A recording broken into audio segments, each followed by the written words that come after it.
Hello जय हिंद दोस्तों, मैं Umesh Pal Indian student group पर आप सभी का स्वागत करता हूं। उम्मीद करते हैं कि आप बहुत ही अच्छे होंगे और अपनी पढ़ाई लिखाई बहुत ही बेहतर ढंग से कर रहे होंगे। जैसा कि आपको मालूम है, कंटिन्यू बायोलॉजी की क्लासेस चल रही थी, पर कुछ प्रॉब्लम्स आने के कारण ये क्लास कंटिन्यू नहीं हो पाई, लेकिन अब कंटिन्यू चलेगी। ठीक है, तो ज़्यादा समय बर्बाद ना करते हुए हम क्लास को स्टार्ट करते हैं।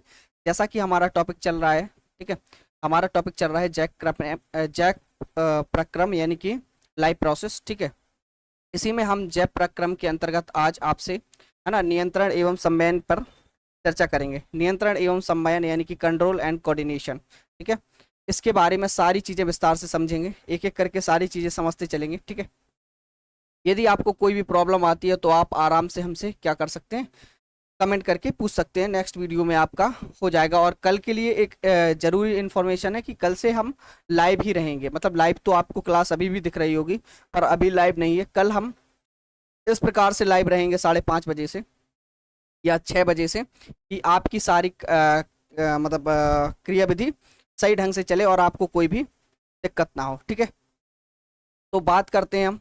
ठीक है, नियंत्रण एवं संवयन। नियंत्रण एवं संवयन यानी कि ये क्या होता है, तो ये इससे कहते हैं हम कंट्रोल एंड कोऑर्डिनेशन। जो हमारे संपूर्ण बॉडी को यानी होल बॉडी को कंट्रोल करती है, उसे हम, है ना, संवयन नियंत्रण कहते हैं। ठीक है, संपूर्ण बॉडी पर किसका नियंत्रण होता है, तो संपूर्ण बॉडी पर हमारी माइंड का कंट्रोल होता है। माइंड हमारा पूरी बॉडी को कंट्रोल करता है और कोऑर्डिनेट भी करता है। क्या करता है, सम्मेलित करता है और नियंत्रित करता है। ये सारी प्रक्रियाएं, इन्हीं के विषय में हम पढ़ने वाले हैं। ठीक है, तो ना टाइम गवाते हुए हम पढ़ते हैं और समझते हैं। ठीक है, हम सभी जानते हैं कि जैव प्रक्रियाएं प्रत्येक प्रत्येक जीव एवं अभी अभिन्न अंग है। यानी कि जो सारी जैविक प्रक्रियाएं हैं वो क्या है, हमारे जीव से अभिन्न अंग है। मतलब जितनी भी प्रक्रियाएं सारी बॉडी के अंदर होती हैं, ये कैसी अभिन्न है, मतलब सारी चीजों पर हमारे माइंड का कंट्रोल होता है। सभी जीवों के लिए जैविक प्रक्रियाओं का नियंत्रण एवं संवयन अति आवश्यक है। यानी कि हमारी सारी क्रियाएं जो है उन पर नियंत्रण, है ना, और उनका संवयन अभी अति आवश्यक है। यानी कंट्रोल और कोऑर्डिनेशन बहुत ही इंपॉर्टेंट है।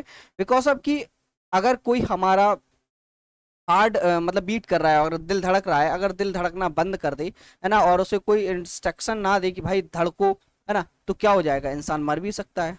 समझ में आ रहा ना। ठीक है, तो ये सारी दिक्कतें आ सकती हैं।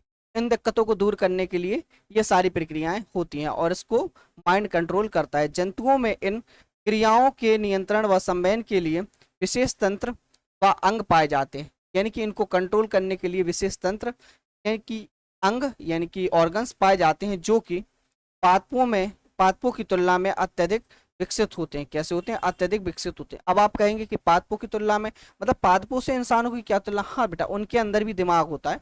अगर उनके अंदर दिमाग नहीं होता, कोई ऐसा कोऑर्डिनेशन नहीं होता, मतलब जो उनको बढ़ाने में या फल देने में, तो टाइम टू टाइम कैसे फल आता उसका, है ना, समझ रहे हैं ना, फल आना टाइम टू टाइम और सारी चीजें होना, ये सब क्या है, कंट्रोल और कोऑर्डिनेशन के कारण ही होता है। ठीक है, तो कल से लाइव क्लास होगी तो आपको कोई भी दिक्कत नहीं होगी। ऐसे जंतुओं की गतिशील रहने और बार बार अपने बाह्य आवरण को बदलते रहने के कारण होता है। कैसे होता है, तो ऐसे गतिशील रहना और अपने बाह्य आवरण को बार बार बदलते रहने के कारण होता है।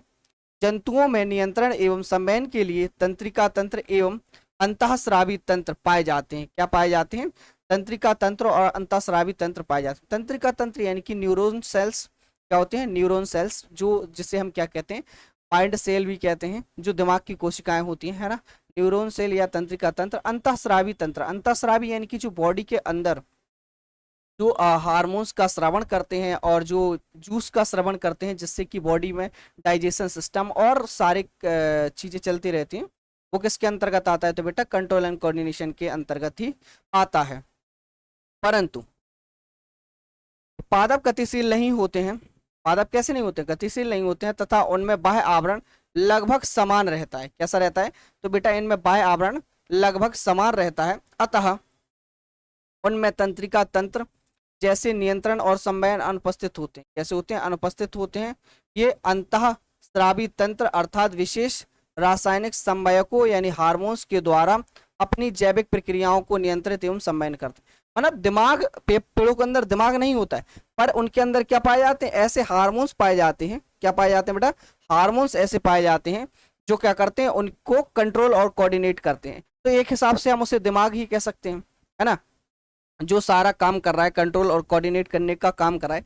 जैसे जिब्रेलिन हार्मोन्स है ना, और और सारे हार्मोन्स हैं जो उसको जल्दी से, जिब्रेलिन हार्मोन्स एक ऐसा हार्मोन्स होता है जो क्या करता है, प्रीमैच्योर कर देता है पेड़ पौधों को, समय से पहले ही, है ना, मैच्योर कर देता है। और सारे जैसे हार्मोन्स है, जाइलम है, फ्लोएम है, ये क्या है, हार्मोन्स है ना।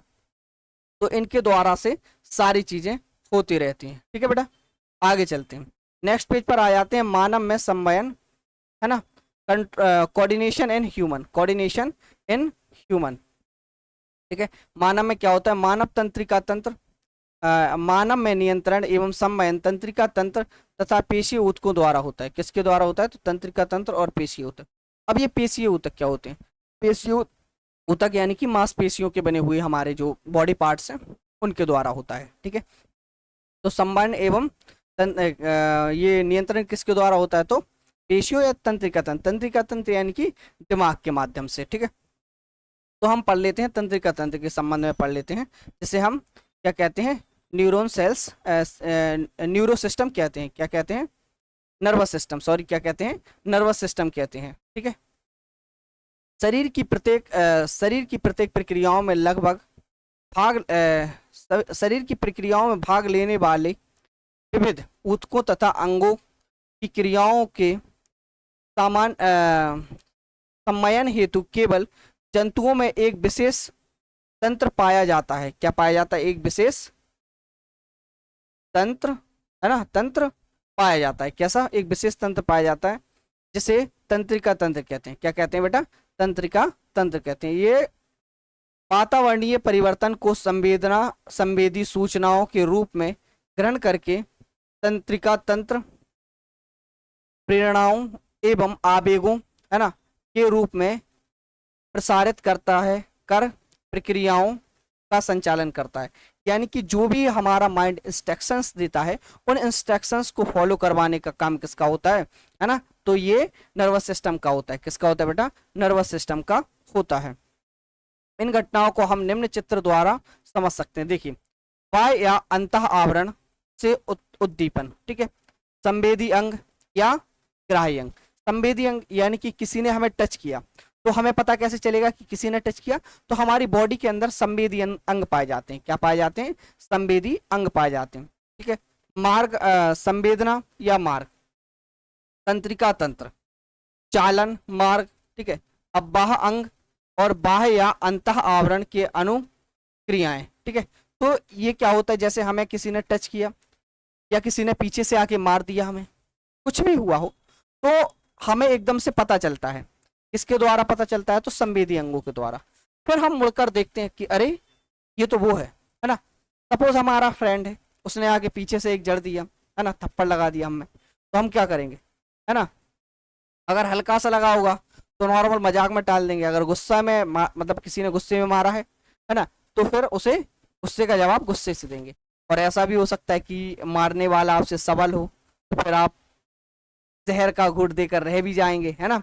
बहुत सारी चीजें होती हैं। ठीक है, यह भ्रूण के बाह्य जनन स्तर से बना होता है। किससे बना होता है, बाह्य जनन स्तर से बना होता है। तंत्रिका तंत्र के मुख्य घटक अथवा मुख्य कोशिकाओं को तंत्रिका कोशिका व न्यूरो कहते हैं। क्या कहते हैं, न्यूरॉन क्या होते हैं।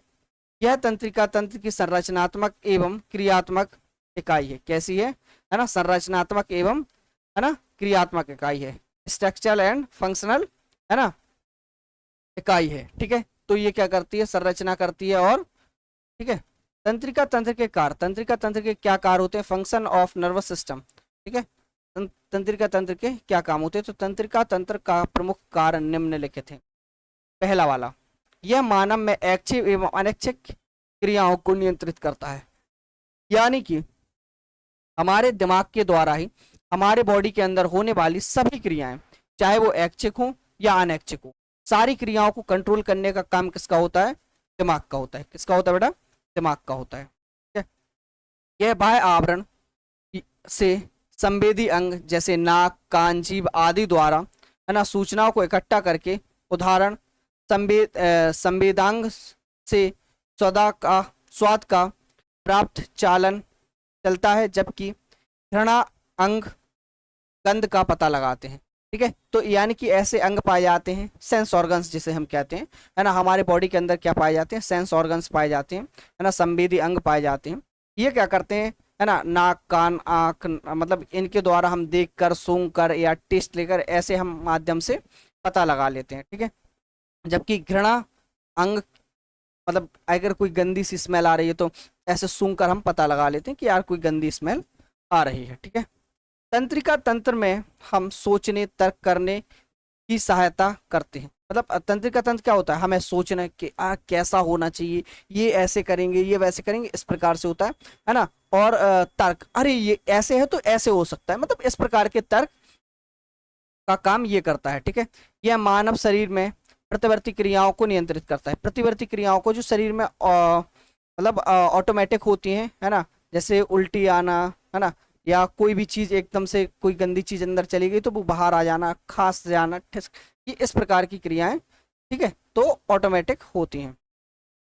तंत्रिका कोशिकाएं, है ना, nervous neurons of nerve cells. ठीक है, तंत्रिका कोशिकाएं अत्यधिक जटिल एवं लगभग 0.1 मिलीमीटर से 1 मीटर तक लंबी होती हैं। ठीक है, इनकी लंबाई बहुत ही छोटी और बहुत बड़ी, यानी कि 1 मीटर अति अधिक हो सकती है। यह शरीर की सबसे लंबी कोशिका, है ना, शरीर की सबसे लंबी कोशिका, इनमें कोशिका विभाजन की क्षमता नहीं होती है। बेटा इसमें क्या नहीं होती, कोशिका विभाजन की क्षमता नहीं होती। सबसे छोटी और सबसे लंबी इसी में कोशिका पाई जाती है। सबसे छोटी यानी 1 मिलीमीटर से, है ना, 1 मीटर तक की होती है।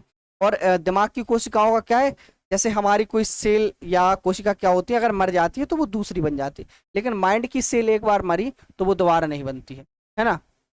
तभी बाइक चलाते टाइम मतलब हमें बोला जाता है कि बेटा हेलमेट लगा के चलो, है ना। अगर आपका एक्सीडेंट होता है तो अगर हाथ में पाँव में कहीं भी चोट आई है तो वो ठीक हो जाएगी, पर अगर सर में चोट आती है तो वो ठीक नहीं हो पाती है। इसीलिए इस प्रकार की बातें हमें बताई जाती हैं। ठीक है, समवायन तंत्रिका कोशिका के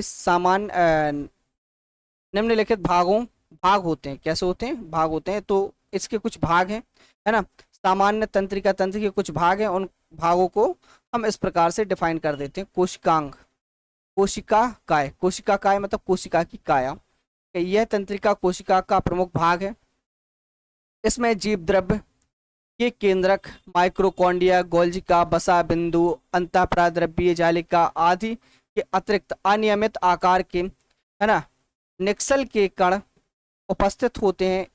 इस भाग में तारकाय की अनुपस्थिति इन कोशिकाओं में विभाजन क्षमता के अनुपस्थिति होने की पुष्टि करती है। क्या करती है, ये सारी क्षमता की अनुपस्थिति होने की पुष्टि करती है। तो इनके माध्यम से हमें ये सारी चीजें पता लगती हैं। दूसरी वाली क्या है, प्रक्षकांत या दुर्मिका, प्रक्षिकांत या दुर्मिका, ये अपेक्षाकृत छोटी एवं शाखामय प्रवर्धन होती है। कैसी होती है, अपेक्षाकृत छोटी होती है या शाखामय, शाखामय जड़ों के समान शाखामय प्रवृत्ति की होती है।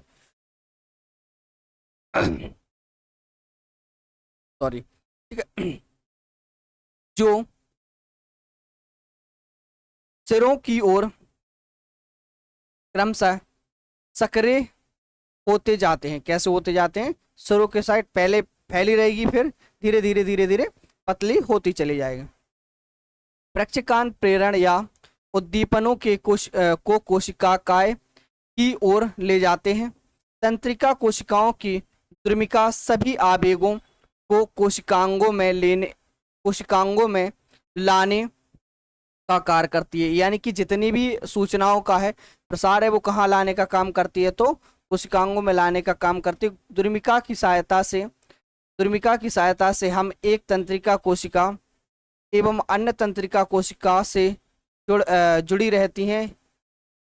यदि इसे काट दिया जाए तो इस प्रकार का आवेग संचरित नहीं हो पाता।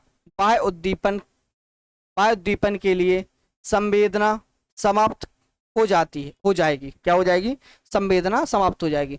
यानी कि अगर हम क्या करें, सेल्स को काट दें तो वहां से हमें सूचना एवं संवेदनाएं नहीं मिलेंगी।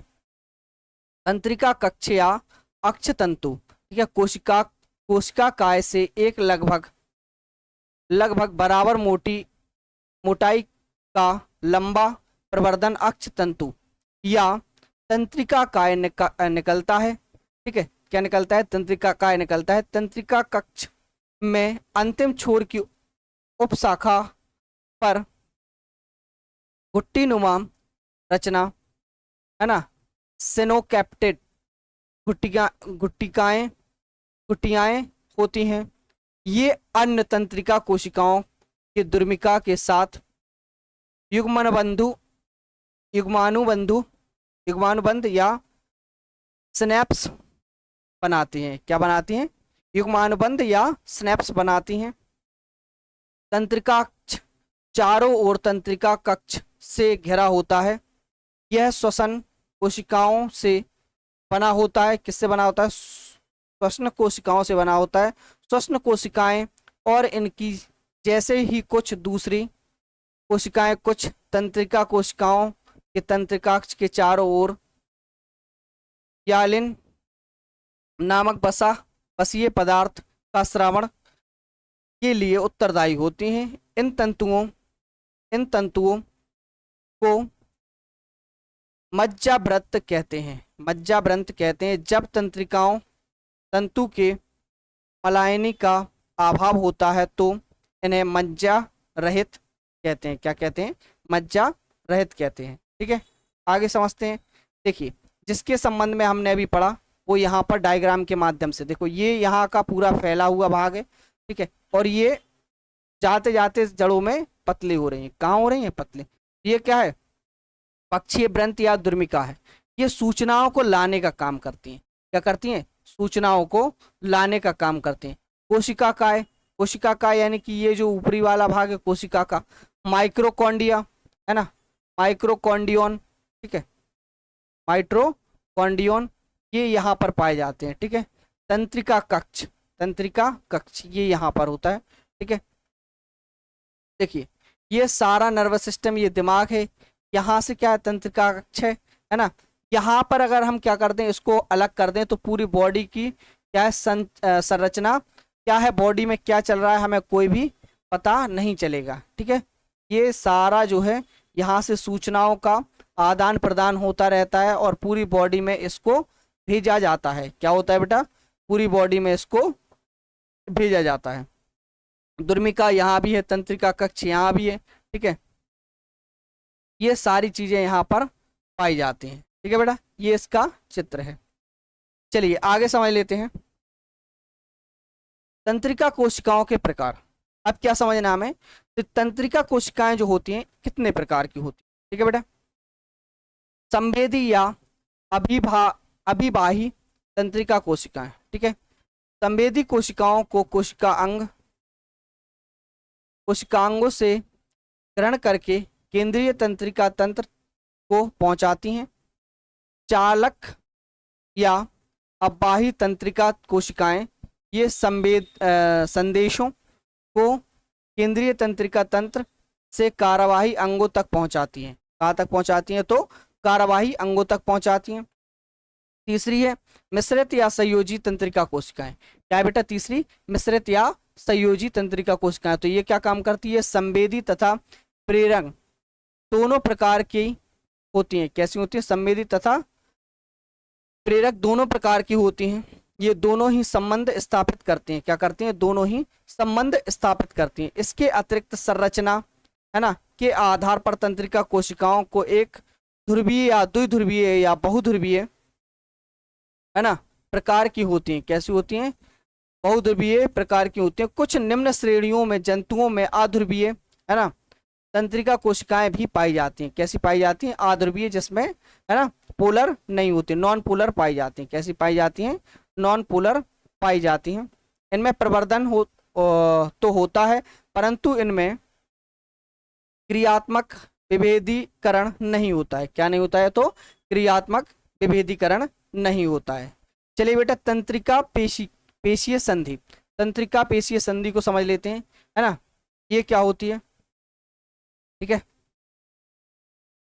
किसी चालक तंत्रिका कोशिका में एक्सॉन की अंतिम शाखा पर जब तंत्रिका आवेग पहुंचता है, क्या पहुंचता है, तंत्रिका आवेग पहुंचता है, तो एक्सॉन की अंतिम सिरे के द्वारा विशेष प्रकार के संवेदी रासायनिक स्रवित होने लगते हैं। यानी कि जब क्या होता है, हमें किसी चीज का पता चलता है या डर वाला या किसी भी, तो ये क्या करती है, पेशियों के द्वारा हमें एक विशेष प्रकार का क्या है, रासायन स्रावित होने लगता है, जिन्हें, है ना, न्यूरोट्रोसेंमीटर्स न्यूरोटोसेंमीटर्स या न्यूरो हार्मोन्स कहते हैं। क्या कहते हैं, न्यूरो हार्मोन्स कहते हैं। स्नैप्स स्नैप्स पर तंत्रिका आवेग के इस संचारण को अंतःग्रणीय संचारण कहते हैं। क्या कहते हैं, अंतःग्रणीय। ये अंतःग्रणीय यानी कि आंतरिक रूप से ये क्या करता है, सूचनाओं को ग्रहण करता है। तो न्यूरॉन्स के बीच में सिनेप्टिक नॉब के कोशिका द्रव्य में, है ना, माइक्रोकॉन्डिया, है ना, चिकनी एंडोप्लाज्मिक रेटिकुलम, माइक्रो फ्लामेंट्स और अनेक सिनेप्टिक पुटिकाएं पाई जाती हैं। क्या पाई जाती हैं, अनेक सिनेप्टिक पुटिकाएं पाई जाती हैं। इनकी प्रत्येक पुटिका में न्यूट्रांसमीटर पाए जाते हैं। क्या पाए जाते हैं, न्यूट्रांसमीटर पाए जाते हैं, जो स्नैप्स के पार तंत्रिका आवेग के संचारण के लिए उत्तरदायी होती हैं। न्यूरो हार्मोन्स द्वारा एक न्यूरॉन से दूसरे न्यूरॉन तक तंत्रिका आवेग का पहुंचाना ही रसायन युग्मानुबंधन कहलाता है। क्या कहलाता है, रासायन युग्मानुबंधन कहलाता है। बाह्य रासायनिक युग्मानुबंधन, ठीक है, बाह्य युग्मानुबंधन जो चालन तंत्रिका और पेशीय तंतु के बीच पाया जाता है, तंत्रिका पेशीय संबंध कहलाता है। इसे पेशी में गति उत्पन्न होती है। क्या होती है, तो इससे पेशीय में गति उत्पन्न हो जाती है। इसके माध्यम से क्या करने लगता है, पेशीय गति करने लगता है। देखिए ये जो पेशीय है, यहाँ आप देख पा रहे होंगे तंत्रिका तंत्रीय संधि, या जहां पर पेशीय क्या होती हैं, एक दूसरे से जुड़ी होती हैं, उसे क्या कहते हैं, पेशीय संधि कहते हैं। पेशीय तंतु, है ना, या फिर कोशिकाएं या माइक्रोकॉन्डिया। ये माइक्रोकॉन्डिया का चित्र तो आप लोग अच्छे से जानते होंगे, ठीक है। अब क्या समझना हमें, तंत्रिका तंत्र का विभाजन। तंत्रिका तंत्र यानी कि दिमाग को कितने भागों में बांटा गया है, माइंड को कितने भागों में बांटा गया है, ये समझ लेते हैं, फिर क्लास को खत्म करते हैं, ठीक है। तो इंपॉर्टेंट चीज है, इसको समझ लें अच्छे से, है ना, ठीक है। तो मनुष्य में तंत्रिका तंत्र को निम्न 3 भागों में विभाजित किया गया है। यानी कितने भागों में बांटा गया है, तो 3 भागों में। केंद्रीय तंत्रिका तंत्र यानी सेंट्रल नर्वस सिस्टम के, ठीक है, ऐसे 3 भागों में बांटा गया है, इसको समझ लेते हैं। इस तंत्रिका तंत्र में प्रमुख भाग मस्तिष्क या एवं मेरुरज्जु है। क्या है, मस्तिष्क एवं मेरुरज्जु है, जो शरीर के समस्त प्रतिक्रियाओं का नियमन करता है। इसकी उत्पत्ति भ्रूण यानी कि गैस्ट्रूला अवस्था में के बाद, ठीक है, यानी कि कहाँ, भ्रूण के विकास के समय बनने वाली तंत्रिका नाल से होता है। यानी कि जो बच्चा होता है ना, तो उसके अंदर, भ्रूण के अंदर ही ये गैस्ट्रूला के अंदर बनने लगता है, लेकिन काम करना स्टार्ट नहीं करेगा, ठीक है, काम करना स्टार्ट नहीं करेगा, क्योंकि अगर बच्चे ने माँ के पेट में दिमाग चला लिया ना, और अगर इधर उधर हो गया ना, तो फिर दिक्कत हो जाएगी, ठीक है। तो अंतिम है जो हमारा, है ना, मस्तिष्क को कितने भागों में बांटा गया है, तो ब्रेन पहले समझ लेते हैं, फिर इसके सारे भाग समझेंगे, ठीक है। तो मानव मस्तिष्क यानी कि ह्यूमन ब्रेन, है ना, तो मस्तिष्क अत्यंत महत्वपूर्ण एवं कोमल अंग है। कैसा है, बहुत ही महत्वपूर्ण और कोमल अंग है। यह खोपड़ी की समस्त कोष को सुरक्षित रखता है। कैसा रखता है, तो समस्त कोष को सुरक्षित रखता है। मानव मस्तिष्क का भार लगभग, है ना, कितना होता है, तो 1300 से 1400 ग्राम होता है। कितना होता है बेटा, 1300 से 1400 ग्राम होता है, ठीक है, ग्राम होता है। जबकि नवजात शिशु में इसका भार 370 से 400 ग्राम होता है, ठीक है, क्योंकि 3-4 किलो का तो पूरा बच्चा ही होता है, 3 या 4 किलो का, ठीक है, तक होता है। मनुष्य में इसका आयतन आयतन मतलब पूरा, है ना, कितना होता है, तो 1200 से 1500 सीसी होता है। यह चारों ओर से तिहरी झिल्ली से घिरा रहता है, यानी कि तीन तीन इस पर क्या बनी रहती हैं, पन्नी है इस पर चढ़ी रहती है, आवरण चढ़ा रहता है। ठीक है बेटा, ये हम दिमाग देख पा रहे हैं अपना, ये सारा हमारा क्या है, मस्तिष्क है। क्या है बेटा, मस्तिष्क है। ठीक है, बहुत ही इंपॉर्टेंट पार्ट है शरीर का। देखिए, ये जो आगे वाला भाग है इसे कहते हैं अग्र मस्तिष्क। ठीक है, ठीक है, क्या कहते हैं, अग्र मस्तिष्क। ठीक है, ये जो है ये वाला भाग है इसको कहते हैं मध्य मस्तिष्क। क्या कहते हैं, मध्य मस्तिष्क। ठीक है, और जो पीछे वाला भाग होता है उसे पश्च मस्तिष्क कहते हैं, पश्च मस्तिष्क कहते हैं। और जो नीचे होता है इसे मेरुरज्जु कहते हैं। क्या कहते हैं, मेरुरज्जु कहते हैं। इसके अंदर अग्र मस्तिष्क में हाइपोथैलेमस, पीयूष ग्रंथि, है ना, और पश्चिम मस्तिष्क में क्या है, ये पेंस, मेड्यूला, अनुमस्तिष्क, ये सारी चीजें पाई जाती हैं। तो ये क्या है, पश्चिम मस्तिष्क, ये मध्य मस्तिष्क और ये अग्र मस्तिष्क। ठीक है, और ये क्या है, प्रेम स्तक्स, प्रेम स्तस या कपाल खोपड़ी, या खोपड़ी, ये क्या है, खोपड़ी है। मृदुतनिका, मध्य मस्तिष्क या एरोक्सी पदार्थ, ये सारी चीजें इसमें पाई जाती हैं। जितने भी बॉडी में प्रतिवर्ती क्रियाएं, ये सारी चीजें, सिस्टम जो भी चलता है ना, सबको कंट्रोल एंड कोऑर्डिनेट करने का काम किसका है, दिमाग का है। ठीक है, किसका है, दिमाग का है। कल जो है हम क्लास लेंगे, ठीक है, तो कल अपन मस्तिष्क के क्या पढ़ेंगे, हम लोग पढ़ेंगे कल मस्तिष्क के तीनों भाग, मस्तिष्क के तीनों भागों को विस्तार से पढ़ने वाले हैं।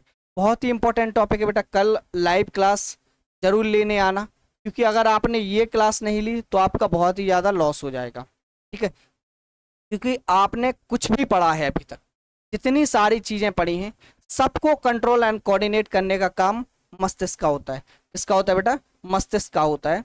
और मस्तिष्क को अगर आप नहीं पढ़ेंगे तो आपको एक भी चीज़ समझ में नहीं आने वाली। ये ऊपर ऊपर हमने समझाया है, बहुत दिनों से क्लास नहीं हुई थी, इसलिए ये क्लास आज सिर्फ इसलिए डालेंगे ताकि आपको पता चल जाए। बाकी कल आपकी शाम को लाइव क्लास रहेगी। ठीक है, आज तक के लिए फ़िलहाल इतना ही, मिलते हैं नेक्स्ट वीडियो में, है ना, तब तक के लिए सभी को जय हिंद।